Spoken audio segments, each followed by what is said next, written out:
termo Filho do Homem é encontrado várias vezes já no Antigo Testamento, e a sua interpretação correta varia conforme o contexto em que é utilizado. Por isso, eu sempre falo aqui no canal sobre a importância do contexto do texto. O termo aparece pela primeira vez na Bíblia no livro de Números, capítulo 23, versículo 19, onde é dito: Deus não é homem para que minta, nem filho do homem para que se arrependa. Nesse contexto, a expressão filho do homem é usada para contrastar a natureza humana, sujeita a mudanças e falhas, com a natureza divina de Deus, que é constante e fiel. A expressão também aparece em Jó 16, 25 e 35, Salmos 8, 80, 144 e Isaías 51 e também 56. Em todos esses casos, o termo significa filho de Adão, ou seja, é usado em um sentido genérico referindo-se à humanidade. Ele destaca a fragilidade, a mortalidade ou a pequenez do homem em comparação com Deus.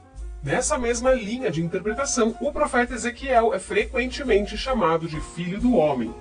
Quando o Filho do Homem é usado para se referir a Jesus, o termo carrega um significado muito mais profundo.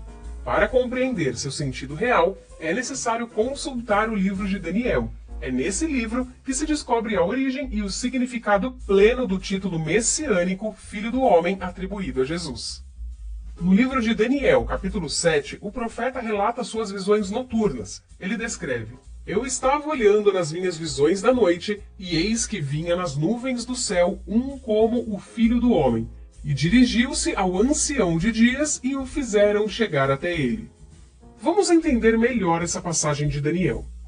Daniel 7 apresenta a primeira das visões apocalípticas do livro. Antes disso, nos capítulos de 1 a 6, Daniel é retratado como um judeu exemplar na corte estrangeira. Especificamente no nosso texto de Daniel, ele vê 4 bestas que representam 4 reinos terrenos. Após essas visões, Daniel vê um como o Filho do Homem vindo nas nuvens do céu. Este é o ponto crucial da visão e marca uma transição significativa. Diferente das bestas que representam reinos terrenos e poderes opressores, o Filho do Homem simboliza um reino divino e eterno. O Filho do Homem é um simples ser humano que recebe a autoridade, glória e poder soberano de Deus, o Ancião de Dias. Isso contrasta com a natureza temporária e frequentemente destrutiva dos impérios terrenos. Isso nos traz um significado teológico e escatológico. Primeiro, a esperança messiânica. Para muitos intérpretes judeus e cristãos, essa passagem é vista como uma profecia messiânica. E em segundo, o reino de Deus. A visão aponta para o estabelecimento de um reino divino, que substituirá todos os reinos terrenos, caracterizado pela justiça, eternidade e domínio universal. Jesus, em Mateus 26, 64, onde estava sendo interrogado antes da sua condenação, faz uma declaração impressionante afirmando: Tu o disseste. Digo-vos, porém, que vereis em breve o Filho do Homem assentado à direita do poder e vindo sobre as nuvens do céu. O Filho do Homem e vindo sobre as nuvens do céu tem origem no texto de Daniel que eu citei anteriormente.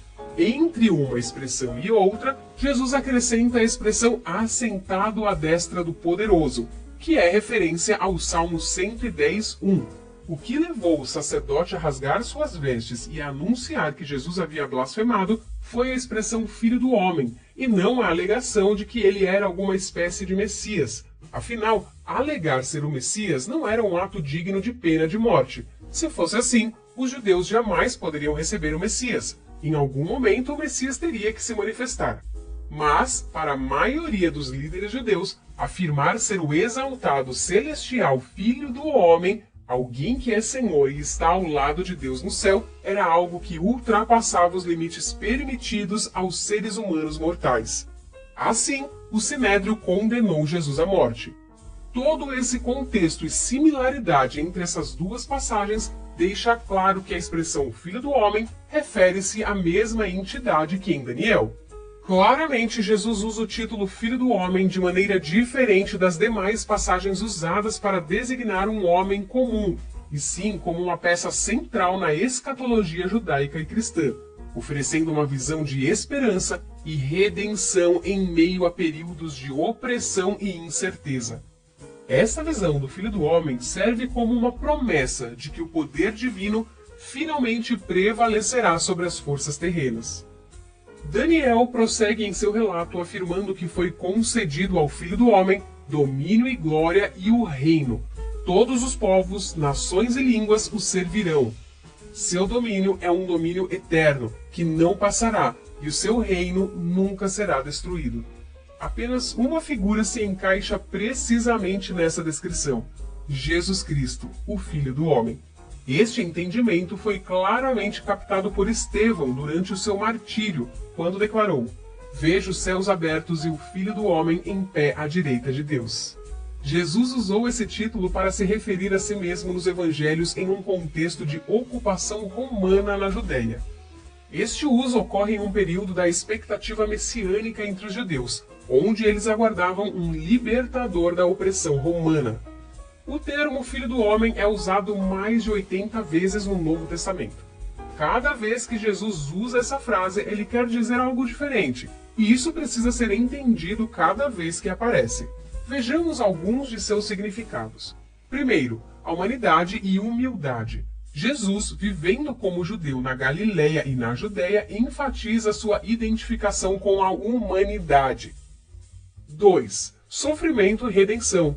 Ele prevê o seu próprio sofrimento e morte em Jerusalém, um centro religioso e político sob a ocupação e opressão romana. 3. Autoridade e divindade.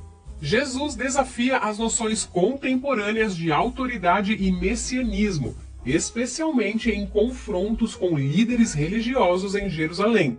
O Novo Testamento nos ensina que a Jesus foi dado todo o poder e autoridade. 4. O contexto messiânico. Ao associar-se com o Filho do Homem de Daniel, Jesus se posiciona como cumprimento messiânico esperado, conectando as esperanças judaicas de um reino divino à sua pessoa e missão. No contexto de uma Judéia sob tensão política e espiritual, as referências de Jesus à sua vinda futura como Filho do Homem alimentam a esperança de libertação e justiça final. Esse termo nos auxilia no estudo de doutrinas. A identificação de Jesus como Filho do Homem de Daniel no contexto histórico judaico-romano fornece uma base para entender sua natureza humana e divina simultaneamente, estudada na doutrina da Cristologia, já que o termo é usado em ambos os sentidos. Na doutrina da salvação e redenção, essa autoidentificação está profundamente enraizada no contexto da missão redentora de Jesus, influenciada pelas expectativas messiânicas judaicas e a realidade da opressão romana. Enfim, o termo Filho do Homem empregado por Jesus no contexto histórico da Judéia do primeiro século carrega significados de humanidade, sofrimento,